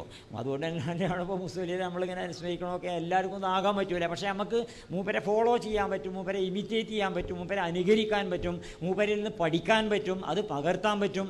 അപ്പോൾ അതുകൊണ്ട് മൂസ മുസ്ലിയാരുടെ വാദങ്ങൾ, അദ്ദേഹം ഉന്നയിച്ചിരുന്ന വാദങ്ങളൊക്കെ യഥാർത്ഥത്തിൽ അഹ്ലുസുന്നത്തുൽ ജമാഅത്തിന് വേണ്ടി, അതുപോലെ തന്നെ ഇന്ത്യ രാജ്യത്തുള്ള മുസ്ലിം രാഷ്ട്രീയ പ്രസ്ഥാനത്തിന് വേണ്ടിയിട്ട് മൂപ്പര് പറഞ്ഞിരുന്ന കാര്യങ്ങളൊക്കെ അതിലും ആത്യന്തികമായി മൂസ മുസ്ലിയാർ ലക്ഷ്യം വെച്ചിരുന്നത് രാഷ്ട്രീയ പ്രവർത്തനത്തിൽ കൂടി ലക്ഷ്യം വെച്ചിരുന്നത് മൂപ്പരുടെ ആഖിറാണ് ലക്ഷ്യം വെച്ചിരുന്നത്. ഞാനൊരിക്കലും മഞ്ചേരിയിൽ കുറച്ച് മുമ്പ് മഞ്ചേരിയിലെ മൂസ മുസ്ലിയാർ അനുസ്മരണത്തിന് പോരാ. അങ്ങനെ ഒന്ന് കുറച്ച് അപ്പുറത്ത് പിന്നെ ഓട്ടോറിക്ഷയിൽ പോരേണ്ടി വന്നു അങ്ങോട്ട് എത്താൻ വേണ്ടി, സവാളിലോ മറ്റൊന്നാണ് തോന്നുന്നത്. അവിടേക്ക് പോകാൻ വേണ്ടിയിട്ട് ഓട്ടോറിക്ഷയിൽ പോരേണ്ടി. അപ്പോൾ ഞാൻ പാണ്ടിക്കാട് നിന്ന് എനിക്ക് എത്താൻ കഴിയില്ല, വൈകിയത് കൊണ്ട് ഞാൻ ഒരു ഓട്ടോറിക്ഷയും വിളിച്ചിട്ടാണ് ഞാൻ പോരുന്നത്. അങ്ങനെ ഓട്ടോറിക്ഷയിൽ പോരുമ്പോൾ ഓട്ടോറിക്ഷ ഡ്രൈവർ എന്നോട് ചോദിച്ചു, നിങ്ങൾ എവിടേക്കാണ് പോകണമെന്ന് ചോദിച്ചു. ഞാനിങ്ങനെ മഞ്ചേരിക്കാണ് പോണത്. മഞ്ചേരി എവിടേക്കാണ്? അവിടെ സവാളിലാണ് പോണത്. എന്താ വിശേഷം എന്ന് ചോദിച്ചപ്പോൾ അവിടെ നാട്ടിക മുസ്ലിംസിൻ്റെ ഒരു അനുസ്മരണം നടക്കുന്നുണ്ട്, അവിടേക്കാണ് പോണത് കാരണം. അപ്പോൾ നാട്ടിക മുസ്ലിംസിൻ്റെ ഒരു അനുസ്മരണത്തിനെന്ന് പറഞ്ഞതോടുകൂടി ഈ ഡ്രൈവർ എന്നോട് പറഞ്ഞത് എന്താ വെച്ചാൽ, വല്ലാത്തൊരു മനുഷ്യനാണ്. ഒരിക്കൽ ഗൾഫിലുള്ള സമയത്ത് അദ്ദേഹം വന്നിരുന്നു. എന്നിട്ട് അയാൾ ഗൾഫിലായിരുന്നു കുറച്ച് കാലം. ഗൾഫിലുള്ള സമയത്ത് അദ്ദേഹം വന്നിരുന്നു. എന്നിട്ട് അദ്ദേഹം സംസാരിക്കുമ്പോൾ പറഞ്ഞത് എന്താണെന്ന് വെച്ചാൽ, ഞാൻ ഈ രാഷ്ട്രീയ പ്രവർത്തനമൊക്കെ നടത്തുന്നത് ഞാൻ പ്രശസ്തിക്ക് വേണ്ടിയിട്ടാണ്. പ്രശസ്തിക്ക് വേണ്ടിയിട്ടാണ്. അതിൻ്റെ അർത്ഥം എന്താ? പ്രശസ്തിക്ക് വേണ്ടി പറഞ്ഞാൽ മരിച്ച മയ്യത്ത് നിസ്കരിച്ചാൽ കുറേ ആൾക്കാർ വരും, അതിന് വേണ്ടിയിട്ടാണ്. ആ പ്രശസ്തിക്ക് വേണ്ടിയിട്ട് ഞാൻ മരിച്ച മയ്യത്ത് നിസ്കരിക്കാൻ കുറേ ആളെ കിട്ടുമല്ലോ. രാഷ്ട്രീയ പ്രവർത്തനം നടത്തിയ ഒരുപാട് ആൾക്കാർ മനുഷ്യന്മാരുണ്ടാവുമല്ലോ, അവരൊക്കെ എനിക്ക് വേണ്ടി മയ്യത്ത് നിസ്കരിക്കുമല്ലോ. അതിന് വേണ്ടിയിട്ടാണ് ഞാൻ രാഷ്ട്രീയ പ്രവർത്തനം നടത്തുന്നത്. ഇപ്പോൾ രാഷ്ട്രീയ പ്രവർത്തനം കൊണ്ട് മൂപ്പര് ലക്ഷ്യം വെച്ചത് എന്താ വെച്ചാൽ, അതാണല്ലോ യഥാർത്ഥ രാഷ്ട്രീയ പ്രവർത്തനം എന്ന് പറഞ്ഞാൽ. നമുക്കൊരു അധികാരം കിട്ടി എന്താ ചെയ്യേണ്ടത്? അത് അള്ളാഹിൻ്റെ അടുത്തുള്ള ഒരു നിഅമത്താന്നല്ലേ ചിന്തിക്കേണ്ടത്. സുലൈമാൻ നബി അലൈഹി ഇസ്ലാമിൻ്റെ ചരിത്രം നമുക്കറിയില്ലല്ലേ. സുലൈമാൻ നബി അലൈഹി ഇസ്ലാം അള്ളാഹിനോട് പ്രാർത്ഥിച്ചത് എന്താ? വജഅലി മുൽക്കൻ ലാ യംബഗി ലി അഹദിൻ മിനൽ ആലമീൻ. ലോകത്ത് മറ്റാർക്കും കൊടുക്കാത്ത തരത്തിലുള്ള അധികാരം എനിക്ക് തരണം എന്നാണ് അള്ളാഹിനോട് സുലൈമാൻ നബി അലൈഹി ഇസ്ലാം പ്രാർത്ഥിച്ചത്.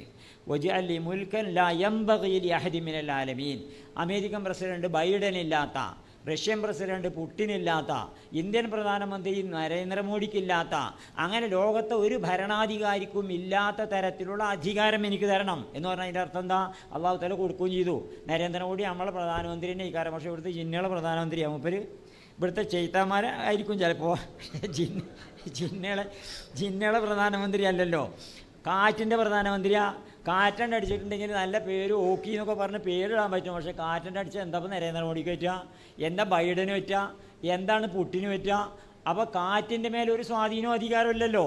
അതുപോലെ പക്ഷികളുടെ മേലും എന്താ അധികാരമുള്ളത്? അപ്പോൾ ഈ നാട്ടിലുള്ള പക്ഷിപറവാദികളുടെ, കാറ്റിൻ്റെ, സകല പ്രകൃതി പ്രതിഭാസങ്ങളുടെ മേലുള്ള അധികാരമാണ്. അതാണ് മറ്റാർക്കും കൊടുക്കാത്ത തരത്തിലുള്ള അധികാരം എന്ന് സുലൈമാൻ നബി അലൈഹി ഇസ്ലാം പ്രാർത്ഥിച്ചതും അള്ളാഹു തആല കൊടുത്തതും. അങ്ങനെ ഈ അധികാരമൊക്കെ കിട്ടിയതിന് ശേഷം ബിൽഖീസ് എന്നല്ല, സുലൈമാൻ നബി അലൈഹി ഇസ്ലാമിൻ്റെ ഒരു എതിരാളി ഉണ്ടായിരുന്നല്ലോ ബിൽഖീസ് രാജ്ഞി സുലൈമാൻ നബിക്ക് കീഴ്പ്പെട്ടുകൊണ്ട് വരികയാണ് അദ്ദേഹത്തിൻ്റെ അടുത്തേക്ക്. ബൗത്തൂനി മുസ്ലിമീൻ, നിങ്ങൾ ഇസ്ലാം സ്വീകരിച്ച് ഇങ്ങോട്ട് വരിയെന്ന് പറഞ്ഞാണ് സുലൈമാൻ നബി ആവശ്യപ്പെട്ടതനുസരിച്ച് അങ്ങോട്ട് വരുന്ന സമയത്ത് ബിൽഖീസ് രാജ്ഞിയെ ഒന്ന് ഞെട്ടിക്കണം. ബിൽഖീസ് രാജ്ഞിയെ ഞെട്ടിക്കാൻ എന്താ ചെയ്യേണ്ടത്? ബിൽഖീസ് രാജ്ഞിയുടെ സിംഹാസനം എടുത്തിട്ട് സുലൈമാൻ നബി അലൈഹി ഇസ്ലാമിൻ്റെ കൊട്ടാരത്തിൽ കൊണ്ടുവന്ന് വെക്കണം. അത് വെച്ചിട്ട് അതിലേക്ക് ബിൽഖീസ് രാജ്ഞിയെ സ്വീകരിക്കണം. ഇവിടേക്ക് ഇപ്പോൾ നമ്മളാരും എത്തിയില്ലല്ലോ. ലോകം പുരോഗമിച്ച് ഇവിടേക്ക് എത്തിക്കണോ? നമ്മൾക്ക് കമ്പ്യൂട്ടറൊക്കെ ഉണ്ടായിരിക്കും, ചിത്രമൊക്കെ കൊണ്ടുവന്നാക്കാൻ പറ്റും. പക്ഷേ നിമിഷ നേരം കൊണ്ട് അമേരിക്കൻ പ്രസിഡന്റ് ബൈഡൻ ഇന്ത്യ രാജ്യം സന്ദർശിക്കുമ്പോൾ വൈറ്റ് ഹൗസ് എടുത്തുകൊണ്ട് ഞങ്ങളുടെ ഇന്ത്യൻ പ്രധാനമന്ത്രിൻ്റെ ഓഫീസിൻ്റെ മുമ്പിൽ കൊണ്ടുവന്നുകൊണ്ട് ആ വൈറ്റ് ഹൗസിലേക്ക് ബൈഡനെ സ്വീകരിക്കാൻ മാത്രം അവിടേക്ക് നമ്മൾ എത്തിയിട്ടില്ലല്ലോ. അതാ സുലൈമാൻ നബി അലൈഹി ഇസ്ലാമിന് കിട്ടിയ അനുഗ്രഹം അള്ളാഹിൻ്റെ. അപ്പോൾ അത് കിട്ടിയ സമയത്തെ സുലൈമാൻ നബി അലൈഹി ഇസ്ലാം പറയുന്നത് എന്താ? അതാ ഞാൻ പറഞ്ഞത്. അപ്പോൾ സുലൈമാൻ നബി അലൈഹി ഇസ്ലാം അള്ളാഹിനോട് പറയുന്നത്, ഹാദാ മിൻ ഫദ്ലി റബ്ബി ലിയബ്ലുവനി അഅഷ്കുറു അം അക്ഫുറു. ഇതെൻ്റെ രക്ഷിതാവിൻ്റെ അനുഗ്രഹമാണ്. എന്തിനു വേണ്ടി? എന്നെ പരീക്ഷിക്കാൻ വേണ്ടി. ഞാൻ നന്ദിയുള്ളവനായി ജീവിക്കണുണ്ടോ, നന്ദി കെട്ടവനായി ജീവിക്കണുണ്ടോ? എൻ്റെ കയ്യിലൊരു അധികാരം കിട്ടിയാൽ ആ അധികാരം എൻ്റെ സ്വാർത്ഥ താല്പര്യങ്ങൾക്ക് വേണ്ടി ഞാൻ ഉപയോഗപ്പെടുത്തുന്നുണ്ടോ, അതോ ജനങ്ങളെ അള്ളാഹിൻ്റെ ഇബാദിനെ, അള്ളാഹിൻ്റെ ദാസന്മാരെ സേവിക്കാൻ വേണ്ടി ഉപയോഗപ്പെടുത്തുന്നുണ്ടോ? അങ്ങനെ ഞാനിതെങ്ങനെ ഉപയോഗപ്പെടുത്തുന്നു എന്ന് എന്നെ പരീക്ഷിക്കാൻ വേണ്ടി എനിക്ക് തന്നതാണ് അള്ളാഹു തആല ഈ അധികാരമൊക്കെ എന്ന സുലൈമാൻ നബി അലൈഹി ഇസ്ലാം. അപ്പോൾ ഒരു പഞ്ചായത്ത് പ്രസിഡൻ്റായാൽ ചിന്തിക്കേണ്ടത് എന്താണ്? ഹാദാ മിൻ ഫദ്ലി റബ്ബി ലിയബ്ലുവനി അഅഷ്കുറു അം അക്ഫുറു. ഒരു മന്ത്രിയായി ചിന്തിക്കേണ്ടത് എന്താണ്? ഹാദാ മിൻ ഫദ്ലി റബ്ബി ലിയബ്ലുവനി അഅഷ്കുറു അം അക്ഫുറു. അധികാരം മോശമൊന്നുമല്ല, അധികാരം നല്ലത് തന്നെ. പക്ഷേ അധികാരം എന്തിനു ഉപയോഗപ്പെടുത്തണം? അധികാരം ആളുകളെ സേവിക്കാൻ വേണ്ടി ഉപയോഗപ്പെടുത്തണം. മുമ്പൊരിക്കൽ എൻ്റെ നാട്ടിൻ്റെ അടുത്ത് പിന്നെ കൊമ്പങ്കല്ല് ആ ഭാഗത്ത് ഒരിക്കൽ ഈ ഒരു സ്ഥാനാർത്ഥിക്ക് vote S K S S എഫിൻ്റെ തന്നെ ആഫീസ് പിന്നെ സഖാക്കളോട് വന്നിങ്ങോട്ട് തച്ച് പൊളിച്ച് എന്തിനാണെന്ന് വെച്ചാൽ വോട്ട് ചെയ്തിരിക്കണതിനെതിരാന്ന് വിചാരിച്ചുകൊണ്ട് ഒരു സ്ഥാനാർത്ഥി ആ വാർഡിൽ മത്സരിച്ച സ്ഥാനാർത്ഥി ഓനെതിരായിട്ടാണ് വോട്ട് ചെയ്തിരിക്കണതെന്ന് ധരിച്ചുകൊണ്ട്, ഇപ്പോഴല്ല കുറച്ച് 12 പഞ്ചായത്ത് മുമ്പ്, വർഷങ്ങൾക്ക് മുമ്പായിട്ട്. അങ്ങനെ ഇത് അടിച്ചു പൊളിച്ചപ്പോൾ അതിൽ ഒരു പ്രതിഷേധം വെച്ചപ്പോൾ SKSF ഇനിയും വിളിച്ചിരുന്നു ഒരു സംസാരിക്കാൻ വേണ്ടി. അപ്പോൾ ഞാൻ സംസാരിച്ചപ്പോൾ പറഞ്ഞു, ചങ്ങായി ഇപ്പോൾ ഒരു വാർഡിലെ മെമ്പറാണല്ലോ അയക്കണത്. ഒരു വാർഡ് പറഞ്ഞപ്പോൾ എന്താ, ഒരു വാർഡ് പറഞ്ഞാൽ ഒരു പഞ്ചായത്തിൽ കുറേ വാർഡ് ഉണ്ടാവും, ഒരുത്തൊരു വാർഡ്. ഒരു പഞ്ചായത്ത് പറഞ്ഞപ്പോൾ എന്താ, ഒരു താലൂക്കിൽ കുറേ പഞ്ചായത്ത് ഉണ്ടാവും, ഒരുത്തൊരു പഞ്ചായത്ത്. ഒരു താലൂക്ക് പറഞ്ഞപ്പോൾ എന്താ, ഒരു ജില്ലയിൽ കുറേ താലൂക്ക് ഉണ്ടാവും, ഒരുത്തൊരു താലൂക്ക്. ഒരു ജില്ല പറഞ്ഞാൽ ഇപ്പോൾ എന്താ, ഒരു ജില്ല പറഞ്ഞാൽ ഒരു സ്റ്റേറ്റിൽ കുറേ ജില്ല ഉണ്ടാവും, ഒരുത്തൊരു ജില്ല. ഒരു സ്റ്റേറ്റ് പറഞ്ഞപ്പോൾ എന്താ, ഒരു രാജ്യത്ത് കുറേ സ്റ്റേറ്റുകൾ ഉണ്ടാവും, ആ സ്റ്റേറ്റിൽ ഒരു സ്റ്റേറ്റ്. ഒരു രാജ്യം എന്ന് പറഞ്ഞപ്പോൾ എന്താ, ഒരു ഭൂഖണ്ഡത്തിൽ കുറേ രാജ്യം. ആ ഭൂഖണ്ഡം എന്ന് പറഞ്ഞപ്പോൾ എന്താ, ഭൂമിയിൽ എത്ര 6 ഭൂഖണ്ഡങ്ങളുണ്ട്, ഇതൊരു ഭൂഖണ്ഡം. ഈ ഭൂമി എന്ന് പറഞ്ഞപ്പോൾ എന്താ, നമ്മൾ മേപ്പിട്ടാണ് നോക്കിയാൽ കാണുന്ന സൂര്യനുണ്ടല്ലോ, ആ സൂര്യൻ്റെ ഇത്ര അംശം ചെറുതാണ്, 1000-ൽ ഒരു അംശം കൂടി വലിപ്പമില്ലാത്തതാണ് ഈ ഭൂമി പറഞ്ഞാൽ. അതേപോലത്തെ പിന്നെ നക്ഷത്രങ്ങൾ, എത്ര നക്ഷത്രങ്ങളാണ്, ഗാലക്സികൾ എത്രയാണ്, ഇങ്ങനെയുള്ളതൊക്കെ പാടെ ഒന്നാമത്തെ ആകാശത്ത്. വലഖദ് സയ്യന്ന സമാഅ ദുനിയാ ബിസീനത്തിൽ കവാകിബി, ഇതൊക്കെ ഒന്നാം ആകാശത്തെയാണ് അലങ്കരിച്ചിരിക്കുന്നത്. അതിൻ്റെ അപ്പുറത്തേക്കാണ് പോയ 6 ആകാശം വേറെ. അള്ളാൻ്റെ അർശ് കുർസി എന്നൊക്കെ പറഞ്ഞ് എത്രങ്ങാനും വലിയൊരു പ്രപഞ്ചമാണ് ചങ്ങായത്. ഇത്ര വലിയൊരു പ്രപഞ്ചത്തിലെ സൂര്യൻ്റെ 1000-ൽ അംശം പോലും വലിപ്പമില്ലാത്ത ഈ ഭൂമിയിലെ, ഒരു ഭൂഖണ്ഡത്തിലെ, ഒരു രാജ്യത്തിലെ, ഒരു സ്റ്റേറ്റിലെ, ഒരു ജില്ലയിലെ, ഒരു താലൂക്കിലെ, ഒരു പഞ്ചായത്തിലെ, ഒരു വാർഡിലെ മെമ്പറായപ്പോൾക്ക് ഇങ്ങനെയൊക്കെ ചെയ്യണോടെ ചങ്ങായി എന്ന് ചോദിച്ചു ഞാൻ. അപ്പോൾ പറഞ്ഞാൽ ഈ പ്രപഞ്ചം എന്ന് പറഞ്ഞപ്പോൾ അതാണല്ലോ. ഇങ്ങനെ വലിയൊരു പ്രപഞ്ചത്തിൽ അധികാരം കിട്ടിയെന്ന് പറഞ്ഞാൽ ഇപ്പോൾ എത്ര അധികാരം കിട്ടിയാലും ആ അധികാരം കൊണ്ട് അള്ളാൻ്റെ ദാസന്മാരെ സേവിക്കാൻ അത് ഉപയോഗപ്പെടുത്തുകയാണെങ്കിൽ നല്ലത്. അല്ലെങ്കിൽ ഇപ്പം എന്താ ഈ അധികാരം എന്നൊക്കെ പറഞ്ഞാൽ. അപ്പോൾ അതുകൊണ്ട് അധികാരത്തിൻ്റെ, അതേപോലെ തന്നെ ഒമാരി അഹദിൻ ഇൻദഹു മിൻ നിഅമത്തിൻ തുജ്സ ഇല്ല ബിത്തിഗാഅ വജ്ഹി റബ്ബിഹിൽ അഅല. അധികാരം കിട്ടിയാൽ വേറുള്ളവർക്ക് ഉപകാരം ചെയ്യുമ്പോൾ അയാളുടെ അടുക്കൽ, ഒരു മൂമിനിൻ്റെ അടുക്കൽ ഒരു ഉപകാരമില്ലല്ലോ. തിരിച്ചു കിട്ടണമെന്ന് ആഗ്രഹിച്ച് ചെയ്യേണ്ട ഒരു ഉപകാരമില്ല. എനിക്കതിന് തിരിച്ചിങ്ങോട്ട് കിട്ടണമെന്ന് ആഗ്രഹിച്ചുകൊണ്ട് ഒരു ഉപകാരമില്ല. അങ്ങോട്ട് അള്ളാനെ വിചാരിച്ചുകൊണ്ട് ചെയ്തു കൊടുക്കുക, അള്ളാൻ്റെ പ്രീതി മോഹിക്കുക. അപ്പോൾ അള്ളാഹു തആലാൻ്റെ പ്രീതി മോഹിച്ചുകൊണ്ടുള്ള ജനസേവനം, ജനങ്ങൾക്ക് ഉപകാരം ചെയ്യുക. ഖൈറുന്നാസി അൻഫഉഹും ലിന്നാസി, ജനങ്ങളിൽ ഏറ്റവും ഉത്തമൻ, ജനങ്ങൾക്ക് ഏറ്റവും ഉപകാരപ്പെടുന്നവൻ. അല്ലേ, മനുഷ്യൻ്റെ അത്യാവശ്യങ്ങൾ നിറവേറ്റി കൊടുക്കാനാണല്ലോ, റൊട്ടി കപടമാക്കാൻ. അല്ലേ, മനുഷ്യൻ്റെ ഭക്ഷണം, മനുഷ്യൻ്റെ വസ്ത്രം, മനുഷ്യൻ്റെ പാർപ്പിടം, ഇത്തരം കാര്യങ്ങളൊക്കെ നിറവേറ്റി കൊടുക്കലല്ലേ. നിങ്ങൾ ആലോചിച്ച് നോക്കുകയാണെ അല്ലേ, അള്ളാഹു സുബ്ഹാനഹു വ തആല പരലോകത്ത് വെച്ചുകൊണ്ട് ചോദിക്കുന്ന ചോദ്യം ഉണ്ടല്ലോ, യബ്ന ആദമ മരിൽതു ഫലം തഉദിനി, അല്ലയോ മനുഷ്യപുത്ര എനിക്ക് രോഗം പിടികിട്ടപ്പോൾ ജന്തി എന്നെ കാണാൻ വരുന്നത്. അപ്പോൾ നമ്മൾ ചോദിക്കും കൈഫ ഔദുക അന്ത റബ്ബുൽ ആലമീൻ, ഇജ്ജ് രോഗരക്ഷിതാവല്ലേ, എന്നൊക്കെ എങ്ങനെ നമ്മൾ സന്ദർശിക്കാം. അപ്പോൾ അള്ളാഹു തആല പറയാം, മാലിം താൻ അബദി ഫുലാനൻ മരിള, എൻ്റെ ഇന്നാലിൻ്റെ ദാസനെ രോഗം പിടിച്ചു, എന്നിട്ട് നീ അവനെ സന്ദർശിച്ചെങ്കിൽ അവിടെ എന്നെ നിനക്ക് കണ്ടെത്താൻ സാധിക്കും. യബ്ന ആദമ ഇസ്തതഅംതുക ഫലം തുത്ഇംനി, എനിക്ക് ഞാൻ പിന്നെ നിന്നോട് ആഹാരം ആവശ്യമായി നിൻ്റെ പരിസരത്തുണ്ടായിട്ട് എന്തി ആഹാരം തരുന്നു ചോദിക്കും. അപ്പോഴും നമ്മൾ ചോദിക്കും കൈഫ ഉത്തുമിക അന്ത റബ്ബുൽ ആലമീൻ. അപ്പോഴും അള്ളാഹു തആല പറയും, മാലിം താൻ അബദി ഫുലാനൻ ഇസ്തതഅമക ഫലം തുത്ഇംഹു വല അമാലിം തഅന്നക ലൗ അത്അംതഹു ലവജത്നി യബ്ന ആദമ ഇസ്തസ്ഖൈതുക ഫലം തസ്ഖി. ഇതൊക്കെയാണല്ലോ ഇപ്പോൾ രാഷ്ട്രീയം കൊണ്ട് ജനങ്ങൾക്ക് ജലം എത്തിച്ചു കൊടുക്കുക, ഭക്ഷണം എത്തിച്ചു കൊടുക്കുക.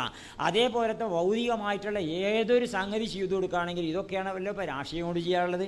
ഈ രാഷ്ട്രീയ പ്രവർത്തനങ്ങളൊക്കെ അള്ളാൻ്റെ വജ്ഹി വെച്ചുകൊണ്ട് ചെയ്യാന്നുള്ളതാണല്ലോ ഒരു മൂമിൻ, ഒരു മുസ്ലിം അത് ചെയ്യുമ്പോൾ യഥാർത്ഥ നീയത്തോടു കൂടി ചെയ്യണത്. അപ്പോൾ അതുകൊണ്ട് ഇങ്ങനെയുള്ള ഒരു രാഷ്ട്രീയ പ്രവർത്തനത്തിൽ അത് മറ്റ് സംഘടനകളിൽ കൂടി ചെയ്യാൻ പറ്റുകയൊക്കെ ചെയ്യും. പക്ഷേ ചെയ്യുമ്പോഴുള്ള പ്രശ്നം ഇതാണ്, മറ്റ് സംഘടനകൾക്ക് അത് പ്രൈമറി പർപ്പസ് ആവില്ല, അത് സെക്കൻഡറി പർപ്പസേ ആവുള്ളൂ, അത് പ്രാഥമിക ലക്ഷ്യമാവില്ല, അത് ദ്വിതീയ ലക്ഷ്യമേ ആവുള്ളൂ. അതുകൊണ്ട് ഇന്ത്യ രാജ്യത്തെ മുസ്ലിങ്ങളെ സംബന്ധിച്ചിടത്തോളം മുസ്ലിമീങ്ങൾക്കൊരു രാഷ്ട്രീയ സംഘടന ആവശ്യമാണ്. ആ രാഷ്ട്രീയ സംഘടന മുസ്ലിങ്ങൾക്ക് നിലവിലിപ്പോൾ ഉണ്ട്. അത് ഇസ്മായിൽ സാഹിബിനെ പോലത്തെ മഹാനായിട്ടുള്ള അല്ലേ, വലിയ സൂഫി വര്യനായിട്ടുള്ള അദ്ദേഹത്തെ പറ്റിയൊക്കെ നമ്മൾ വായിക്കും പഠിക്കുകയൊക്കെ ചെയ്യുമ്പോൾ അദ്ദേഹത്തെ പറ്റി നമ്മൾ ശരിക്കും നല്ല സൂഫി വര്യനായിട്ട് നമുക്ക് കാണാൻ സാധിക്കും. എത്രത്തോളം ശരി, അത് മാത്രമല്ല ഇന്ത്യ രാജ്യത്തിൻ്റെ നിയമം ലംഘിക്കാത്ത, നമ്മളൊക്കെ പലപ്പോഴും ചെയ്യലുണ്ടല്ലോ, ചെയ്യാൻ പാടില്ല. നമ്മൾ SKSFിൻ്റെ കുട്ടികളൊന്നും 3 നാളും വെച്ചുകൊണ്ട് ബൈക്കുമ്പോൾ പോകരുതേ. ഇന്ത്യ രാജ്യത്തിൻ്റെ നിയമം ഉണ്ടല്ലോ, അത് പാലിക്കണവരായിരിക്കണം നമ്മൾ, ലംഘിക്കണവരാകാൻ പാടില്ല. നമ്മൾ ഇന്ത്യ രാജ്യത്തുള്ള നിയമങ്ങൾ പാലിക്കുന്നവർ. ഇസ്മായിൽ സാഹിബ് ജീവിതത്തിൽ ഒരിക്കൽ പോലും റെയിൽവേ സ്റ്റേഷനിൽ ചെന്നിട്ട് പ്ലാറ്റ്ഫോമിലേക്ക് ടിക്കറ്റ് എടുക്കാതെ പോയിട്ടില്ല. പ്ലാറ്റ്ഫോമിലേക്കൊക്കെ നമ്മളാരും യാത്ര അയക്കാനുണ്ടെങ്കിൽ എന്നാൽ പോവുകയല്ലേ, അത് ഗേറ്റ് ഒറ്റ പോക്കാണ് പോവുകയല്ലേ ചെയ്യുക. പക്ഷേ അത് ചിലപ്പോൾ ആരും കാണണമെന്നും ഉണ്ടാവില്ല, കാണാൻ നേരം ആവില്ല, തിരക്കൊഴിഞ്ഞ സമയത്താണെങ്കിൽ പ്രശ്നം ഉണ്ടാവില്ല. പക്ഷെ നമുക്ക് അധികാരമില്ലല്ലോ, എൻ്റെ സ്ഥലത്തേക്ക് പ്രവേശിക്കാൻ ടിക്കറ്റ് വേണം. അപ്പോൾ അതുകൊണ്ട് ഇന്ത്യ രാജ്യത്തിൻ്റെ നിയമങ്ങൾ ഒരിക്കലും ലംഘിക്കാത്തവർക്ക് ബാഫൈ തങ്ങളെ കൂട്ടിയാണ് ബാഫൈ തങ്ങളെ പാർലമെൻറ്റ് കാണിക്കാൻ കൊണ്ടുപോയി ഇവർ. ഇസ്മായിൽ സാഹിബ് കൊണ്ടുപോയി, ഇവർ MP എന്നല്ലോ, പാർലമെൻറ്റ് കാണിക്കാൻ വേണ്ടി കൊണ്ടുപോകുന്ന സമയത്ത് ബാഫൈ തങ്ങൾ ഇങ്ങനെ നടന്നാണ് പോവുക. ബാഫൈ തങ്ങൾക്ക് പിന്നെ അങ്ങനെ ആ കാര്യം ചിലപ്പോൾ അങ്ങനെ ധാരണ ഉണ്ടായിക്കൊള്ളുന്നില്ല. പക്ഷെ ബാഫൈ തങ്ങളെ കണ്ട ആരതെടുക്കുക? ബാഫൈ തങ്ങളെ കണ്ടിട്ട് നിങ്ങൾ കണ്ടിട്ടുണ്ടാവില്ല, നിങ്ങൾ ഫോട്ടോ കണ്ടിട്ടുണ്ടാവുമല്ലോ. ബാഫൈ തങ്ങളെ ആ ഫിഗർ, അദ്ദേഹത്തിൻ്റെ വേഷം, അദ്ദേഹത്തിൻ്റെ മുഖത്തിൻ്റെ തിളക്കം, അദ്ദേഹത്തിൻ്റെ തലപ്പാവ്, അതിൻ്റെ ആ മോളിൽ കൂടിയുള്ള ആ കറുത്തൊരു കോട്ട്, ഇതൊക്കെ ഇട്ടിട്ടാണ് മൂപ്പരാണ് പോകുമ്പോൾ ആര് തടുക്കാനോ? ആരും തടുക്കൂല മൂപ്പരെ. അപ്പോൾ ബാഫൈ തങ്ങൾ ഇങ്ങനെ കയറ്റും കടന്ന് പോയി ആരും തടുത്തൊന്നുമില്ല. പക്ഷേ ഇസ്മായിൽ സാഹിബിനെ കാണില്ല, മൂപ്പര അപ്പുറത്ത് പോയി കണ്ട് കൗണ്ടറിൽ പോയി കണ്ട് പാസ് എടുക്കണേ. എന്നിട്ട് തങ്ങൾ അവിടെ വിളിച്ചു നോക്കണമൊക്കെ ഉണ്ട്, മൂപ്പര് കേൾക്കാതെ നടക്കാം, ഇസ്മായിൽ സാഹിബ് ഒപ്പമുണ്ട് വിചാരിച്ച് നടക്കണം. അപ്പോൾ ഞാൻ പറഞ്ഞത് എന്താ വെച്ചാൽ ഇന്ത്യ രാജ്യത്തിൻ്റെ നിയമങ്ങൾ ഒരിക്കലും തന്നെ ലംഘിക്കാതെ ജീവിച്ചാൽ. അപ്പോൾ അതേപോലെ തന്നെ നല്ലൊരു മുസ്ലിമായിട്ടുള്ള രാഷ്ട്രീയക്കാരനുണ്ടെങ്കിൽ അദ്ദേഹത്തിന് ശരിക്കും ഇസ്ലാമിൻ്റെ ഇസ്ലാം മതത്തിലുള്ള വിശ്വാസത്തിൻ്റെ, അതുപോലെ കൾച്ചറിൻ്റെ, സ്വഭാവത്തിൻ്റെ, സദാചാരത്തിൻ്റെ അധികാരം കിട്ടിയാൽ എങ്ങനെ നിർവഹിക്കണം എന്നതിൻ്റെ മൂർത്തിമൽ ഭാവമായി അതിൻ്റെ എംബോഡിമെൻ്റായിട്ട് മാറാൻ സാധിക്കും. അതിനെന്ത് വേണം? രാഷ്ട്രീയ പ്രവർത്തനം നടത്തണം. അപ്പോഴേ സായിക്കോളും. മൂസലിയരെ പറ്റി ഉണ്ടല്ലോ, മൂസലിയരെ പറ്റി 2 ടേം അവിടെ പഞ്ചായത്ത് പ്രസിഡൻ്റ് ആയിട്ടുണ്ട് മേലാറ്റൂര്. ആർക്കെങ്കിലും മൂസലിയെ പറ്റി രാഷ്ട്രീയ പ്രതിയോഗികളൊക്കെ ഉണ്ടായിരിക്കും. പക്ഷേ എന്നാൽ പോലും മൂസ മുസ്ലിയാരെ സത്യസന്ധതയിൽ ആർക്കും സംശയമില്ല, അദ്ദേഹത്തിൻ്റെ നിലപാടുകളിൽ നിഷ്പക്ഷതയിൽ ആർക്കും സംശയമില്ല. സമുദായത്തിന് ചെയ്യേണ്ടതൊക്കെ മൂപ്പര് ചെയ്തു കൊടുക്കും, അത് ചെയ്യേണ്ടത് ചെയ്യുകയും ചെയ്യും. ഇപ്പോൾ ഒരിക്കൽ പിന്നെ മൂപ്പര് അന്ന് PKK ബാവ പൊതുമരാമത്ത് വകുപ്പ് മന്ത്രിയായിരുന്നു. PKK ബാവ പൊതുമരാമത്ത് വകുപ്പ് മന്ത്രിയായപ്പോൾ മൂപ്പര് വല്ലാത്ത സത്യസന്ധത 100% വേണം. പക്ഷെ 102, 103 ഒന്നും ഉണ്ടാകാൻ പാടില്ലല്ലോ, 100%. പക്ഷെ ഇയാൾ ആർക്കും ഒന്നും ചെയ്തു കൊടുക്കില്ല. പിന്നെ മന്ത്രിസ്ഥാനം, പിന്നെ എന്തിനാ മുസ്ലിം ലീഗിന് മന്ത്രിയുടെ പദവി? അപ്പോൾ ഇയാൾക്ക് ആർക്കും ഒന്നും ചെയ്തു കൊടുക്കില്ല. അപ്പോൾ ഞാൻ തന്നെ ഒരിക്കൽ തിരുവനന്തപുരത്ത് പോയ സമയത്ത് നമ്മളെ ഈ PKK ബാവിൻ്റെ സെക്രട്ടറി ആയിരുന്നു MC വടകര. അദ്ദേഹത്തെ കണ്ടിട്ട് വർത്താനൊക്കെ പറഞ്ഞിട്ട് ഒരു വഴിക്ക് ഇങ്ങനെ പോവുകയാണ്. പോണ സമയത്ത് കുറേ ജീപ്പൊക്കെ ഉണ്ട്, പൊതുമരാമത്ത് വകുപ്പിൻ്റെ ജീപ്പ്. അപ്പോൾ MC വടകര പറഞ്ഞു, പൊതുമരാമത്ത് വകുപ്പിൻ്റെ ജീപ്പൊക്കെ ഉണ്ട്, നമുക്ക് പോകണമെങ്കിൽ ഒന്ന് എടുത്തൊക്കെ പോകാം, പക്ഷേ വകുപ്പ് PKK ബാവിൻ്റെ ആയി പോയിരുന്നു. അപ്പോൾ ഞാൻ പറഞ്ഞു, ഇനി വകുപ്പ് നമ്മൾ തന്നെയാണെങ്കിലും പാടില്ലായിരുന്നു. നമ്മൾ പൊതു സ്വത്ത് നമുക്ക് നമുക്ക് ഉപയോഗിക്കാൻ പാടില്ലല്ലോ. അപ്പോൾ നമുക്ക് PKK ബാവല്ലെങ്കിൽ നമ്മൾ തന്നെ ഒപ്പിച്ചാലും നമ്മൾക്ക് വേണ്ടായിരുന്നു. ഏതായാലും അപ്പോൾ അതാണ്, അങ്ങനെ ശ്രദ്ധിച്ചിരുന്ന ഒരാളാണ്. അതുകൊണ്ട് മൂസലിയർ ഒരു കാര്യം പറയാൻ വേണ്ടി ചെന്നപ്പോൾ ഇങ്ങോട്ട് സാങ്കേതികതകളൊക്കെ പറഞ്ഞുകൊണ്ട് സംഗതി നടക്കൂല തോന്നി. അപ്പോൾ മൂസലിയർ പറഞ്ഞു, പിന്നെ നിങ്ങളെ വകുപ്പ് കൈകാര്യം ചെയ്യാൻ ഒരു കമ്പ്യൂട്ടറും ഒരു എൻജിനീയറും മതി, മന്ത്രി വേണ്ടാന്ന് പറഞ്ഞു. കാരണം എന്താ? മന്ത്രി എന്തിനാ? പിന്നെ മന്ത്രി ഇങ്ങനെ നിയമം നോക്കിയാണ്ടൊക്കെ വെറും നിയമം നോക്കിയാണ്ട് കാര്യങ്ങൾ അങ്ങനെ ചെയ്യുകയാണെങ്കിൽ ഇപ്പോൾ അതിന് മന്ത്രി വേണ്ടല്ലോ. മന്ത്രി പറഞ്ഞാൽ കാര്യങ്ങളൊക്കെ വിലയിരുത്തിയിട്ട് സമുദായത്തിന് ഗുണകരമായ, സമൂഹത്തിന് ഗുണകരമായ, അതിന് നിയമവും വകുപ്പൊക്കെ തടസ്സമാണെങ്കിൽ ആ നിയമത്തെ മറികടക്കാനുള്ള കാര്യം വേറെ നോക്കണം. അതാണ് ഇപ്പോൾ CDIക്ക് ഉണ്ടായിരുന്ന ഗുണം. അദ്ദേഹം പറയും, ആഫീസിലൊക്കെ ചെന്നാൽ പറയും, പിന്നെ ഈച്ചൻ്റെ നിയമം വകുപ്പൊന്നും അറിയില്ല, ഈ സംഗതി നടക്കണം, നിയമം സംഗതി നടക്കാനാണല്ലോ, നടക്കാതെക്കാനല്ലല്ലോ എന്ന് നടത്തി തന്നാളറിയും. അതായത് തന്നെ മൂപ്പരിക്കുണ്ടായിരുന്ന ഗുണം. അപ്പോൾ പറഞ്ഞപ്പോൾ മുസ്ലിയർ പറയേണ്ടത് അത് പറയുകയും ചെയ്യും. നിങ്ങളെ വകുപ്പ് കൈകാര്യം ചെയ്യാൻ ഒരു എഞ്ചിനീയറും കമ്പ്യൂട്ടറും ഉണ്ടായാൽ മതി, അല്ലെങ്കിൽ കാൽക്കുലേറ്ററൊക്കെ ഉണ്ടായാൽ മതി, നിങ്ങളെന്തിനോ വിഷയേ. അപ്പോൾ അങ്ങനെയുള്ള സമൂഹത്തിനും സമുദായത്തിനും വേണ്ട കാര്യങ്ങളൊക്കെ മൂപ്പര് ചെയ്യുകയും ചെയ്യും. അതോടൊപ്പം തന്നെ മറ്റുള്ളവർക്ക് എത്രത്തോളം എന്ന് വെച്ചാൽ അവിടെ മേലാറ്റൂർ ഞാൻ അനുഭവിച്ച കാര്യങ്ങളാണ് ഓരോന്ന്. അവിടെ ഒരു ഭാസ്കരൻ മാഷുണ്ടായിരുന്നു. മൂപ്പര് പിന്നെ മാസ്കർ ഷുവാറ്റിൻ്റെ വലിയൊരു ബുദ്ധിജീവിയാണ്. അപ്പോൾ ഒരിക്കൽ ഭാസ്കരൻ മാഷ് മൂപ്പരെ പറ്റി ഭാസ്കരൻ മാഷക്ക് ഒരു വർത്താനം പറയേണ്ടായത്. ഭാസ്കരൻ മാഷ് ഒരിക്കൽ പ്രസംഗിച്ചു, മുസ്ലിംക്ക് എതിരായിട്ട് പറഞ്ഞു. ആരും അങ്ങനെ എതിരായി അങ്ങനെ വിമർശിക്കുന്നല്ലാതെ ഇപ്പറ്റി അഴിമതിയോ അങ്ങനത്തെ ഒന്നും പറയണ്ടാവില്ല. അവസാനം ഇയാൾ പ്രസംഗിച്ചു പറഞ്ഞെന്താ വെച്ചാൽ, പഞ്ചായത്തിലെ പൈസയൊക്കെ മൂസിയും കൂട്ടക്കാരും കോഴി എന്ന് പറഞ്ഞു. പഞ്ചായത്തിലെ പൈസ കൊണ്ടൊക്കെ മൂസിയും കൂട്ടക്കാരും കോഴി എന്ന് പറഞ്ഞാണ് പ്രസംഗിച്ചു പോയി. ഏതായാലും ഇപ്പോൾ കോഴി എന്നല്ലേ പറയുള്ളൂ. കോഴി തിന്നപ്പോൾ എത്ര ഒരു കോഴിനെ തിന്നപ്പോൾ എത്ര ചിലവാകുക. പിറ്റേന്ന് മൂസലിയർ അവിടെ വന്നു. മൂപ്പര് പ്രസംഗിക്കുമ്പോൾ പറയാം, ഇപ്പോൾ ഓരോരുത്തർക്ക് എനിക്കെതിരിൽ പറയാനുള്ളത് ഞാൻ കോഴി തിന്നു എന്നാ. ഈ കോഴി തിന്നു എന്ന് പറയുന്നവരൊന്നും കോഴി തിന്നലില്ലേ, കോഴി തിന്നണതാ പിന്നെ തിന്നലെന്ന് മതിയല്ലോ, പിന്നെ ഒന്നും പറയണ്ടാവില്ലല്ലോ. അപ്പോൾ എന്താ വെച്ചാൽ അതേപോലെ പിന്നെ ഒരിക്കൽ ഈ പഞ്ചായത്തിന് മുമ്പ് മിനിറ്റ്സ് മിനിറ്റ്സ് ഇങ്ങനെ എഴുതുന്ന സമയത്ത് എഴുതുന്നത് വെള്ളക്കടലാസിൽ എഴുതുന്നത്. അപ്പോൾ ഭാസ്കര മാഷ് അപ്പുറത്തേക്ക് മൂപ്പര് നമ്പൂരിയാണ്. അപ്പോൾ ഭാസ്കര മാഷ് എന്താണ് മൂസ ഇതൊക്കെ വെള്ളക്കടലാസിലാണ് എഴുതൽ ചോദിച്ചു. ആ സാറേ ഈ വെള്ളക്കടലാസിലാണ് ഇപ്പോൾ എഴുതൽ, ഈ ഓലയിലൊക്കെ എഴുതൽ പണ്ട്, ഓലയിൽ എഴുതുന്ന കാലമൊക്കെ പണ്ടല്ല, ഇപ്പോൾ ഓലയിലല്ല, അപ്പോൾ വെള്ളക്കടലാസിലാണ് എഴുതൽ പറഞ്ഞു. അങ്ങനെ ഇങ്ങനെ ഇതോടിപ്പോൾ ദേശീയ എന്നിട്ട് നന്നായിട്ട് പ്രസംഗിക്കും. ഇയാൾക്കെതിരെ പോയിക്കെ എനിക്ക് നല്ല നിശ്ചയമുണ്ട്, മൂപ്പരെ നിയമം പഠിക്കാനുള്ള സാമർഥ്യം. അവിടെ ഒരു ശ്മശാനത്തിൻ്റെ പ്രശ്നം വന്നു. ഒരു പട്ടികജാതിപ്പെട്ട ഒരുത്തൻ മരിച്ചിട്ട് ആ പട്ടികജാതിപ്പെട്ട ചെങ്ങായിനെ മറവ് ചെയ്യാൻ വേണ്ടിയിട്ട് അവിടെ ചോടലൊന്നും ഉണ്ടായിരുന്നില്ല. അപ്പോൾ മറവ് ചെയ്യാൻ സ്ഥലമില്ല.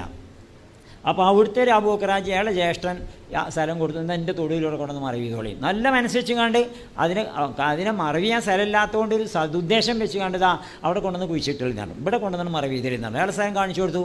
അപ്പോൾ ആ സ്ഥലം കാണിച്ചു കൊടുത്തതോടുകൂടി പിന്നെ കുറച്ച് ദിവസം കഴിഞ്ഞതിന് ശേഷം എതിർപക്ഷത്തുള്ളവരെന്ത് ചെയ്തു വെച്ചാൽ ഈ നാട്ടിലുള്ള മുഴുവൻ പട്ടികജാതിക്കാരെയും ആകർഷിക്കാനൊരു പണിയെടുത്തു.